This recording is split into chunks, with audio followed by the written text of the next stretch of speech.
ನೀವು ಕೂಡ ಗವರ್ಮೆಂಟ್ ಇಂದ 4 ಲಕ್ಷ ರೀಫಂಡ್ ತಗೊಳ್ಳೋದನ್ನ ಮರ್ತೋಗಿದ್ದೀರಾ? ಹಾಗಿದ್ರೆ ಈ ವಿಡಿಯೋನ ಫುಲ್ ನೋಡಿ, ಹಾಗೆ ನಿಮ್ಮ ಫ್ರೆಂಡ್ಸ್ ಮತ್ತೆ ಫ್ಯಾಮಿಲಿ ಜೊತೆ ಶೇರ್ ಮಾಡಿ. ನಾನು ಯಾವ 4 ಲಕ್ಷದ ಬಗ್ಗೆ ಮಾತಾಡ್ತಿದ್ದೀನಿ ಅಂದ್ರೆ, ಇಂಡಿಯಾದಲ್ಲಿ ಎಷ್ಟೋ ಜನ ತಮ್ಮ ಹೊಸ ಮನೆಯನ್ನ ಕಟ್ಟೋದಕ್ಕೆ ಅಥವಾ ಹೊಸ ಮನೆಯನ್ನ ತಗೊಳ್ಳೋದಕ್ಕೆ 8ರಿಂದ 10% ರೇಟ್ ಆಫ್ ಇಂಟ್ರೆಸ್ಟ್ ಅಲ್ಲಿ ಹೋಮ್ ಲೋನ್ ನ ತಗೊಂಡು EMI ನ ಕಟ್ತಾ ಇರ್ತಾರೆ. ಇದಕ್ಕೆ ಈ ಹೋಮ್ ಲೋನ್ ಮೇಲೆ ಗವರ್ಮೆಂಟ್ ಅವರು 4 ಲಕ್ಷ ರೀಫಂಡ್ ನ ಕೊಡ್ತಾರೆ ಅನ್ನೋದು ಎಷ್ಟೋ ಜನಕ್ಕೆ ಗೊತ್ತಿರಂಗಿಲ್ಲ.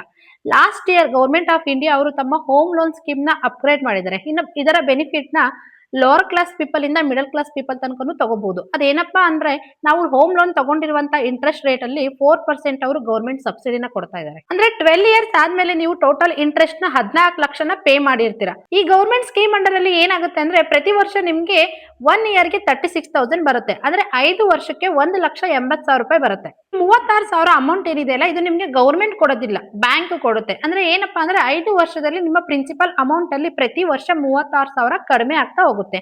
ಇದರಿಂದ ನಿಮ್ಗೆ 2 ಬೆನಿಫಿಟ್ ಇದೆ. ಅದೇನಂದ್ರೆ, ಫಸ್ಟ್ 36,000 ಪ್ರತಿ ವರ್ಷ ಅಂದ್ರೆ 5 ವರ್ಷಕ್ಕೆ 1,80,000 ನಿಮ್ಗೆ ಸೇವ್ ಆಗುತ್ತೆ. ಮತ್ತೆ ಸೆಕೆಂಡ್, ಈ 1,80,000 ನಿಮ್ಗೆ ಸೇವ್ ಆಗೋದ್ರಿಂದ ರೇಟ್ ಆಫ್ ಇಂಟ್ರೆಸ್ಟ್ ಅಲ್ಲಿ ನಿಮ್ಗೆ 2,20,000 ಉಳಿತಾಯ ಆಗುತ್ತೆ. ಟೋಟಲ್ 12 ವರ್ಷಕ್ಕೆ ನಿಮ್ಗೆ 4 ಲಕ್ಷ ಸೇವಿಂಗ್ಸ್ ಆಗುತ್ತೆ.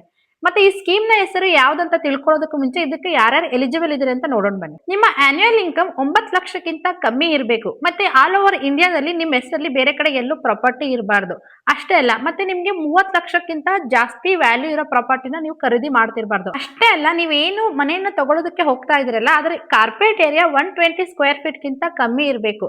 ಮತ್ತೆ ನೀವು ಲೋನ್ ತಗೊಳ್ತಿರಂತ ಲೋನ್ ಅಮೌಂಟ್ 25 ಲಕ್ಷಕ್ಕಿಂತ ಕಮ್ಮಿ ಇರಬೇಕು, ಅದಕ್ಕಿಂತ ಜಾಸ್ತಿ ಇರಬಾರ್ದು. ಈ ಅತ್ಯದ್ಭುತ ಸ್ಕೀಮ್ ನ ಹೆಸರು Pradhan Mantri Awas Yojana upgraded version PMAYU 2.0. ಯಾರ್ಯಾರು ನಿಮ್ ಫ್ರೆಂಡ್ಸ್ ಮತ್ತೆ ಫ್ಯಾಮಿಲಿ ಅವರು ಮನೆ ಕಟ್ತಾ ಇದಾರೋ ಅಥವಾ ಮುಂದೆ ಲೋನ್ ತಗೊಂಡು ಮನೆ ಕಟ್ಟಬೇಕು ಅಂತ ಇದ್ದಾರೋ ಅಂತವ್ರಿಗೆ ಈ ವಿಡಿಯೋನ ಶೇರ್ ಮಾಡಿ.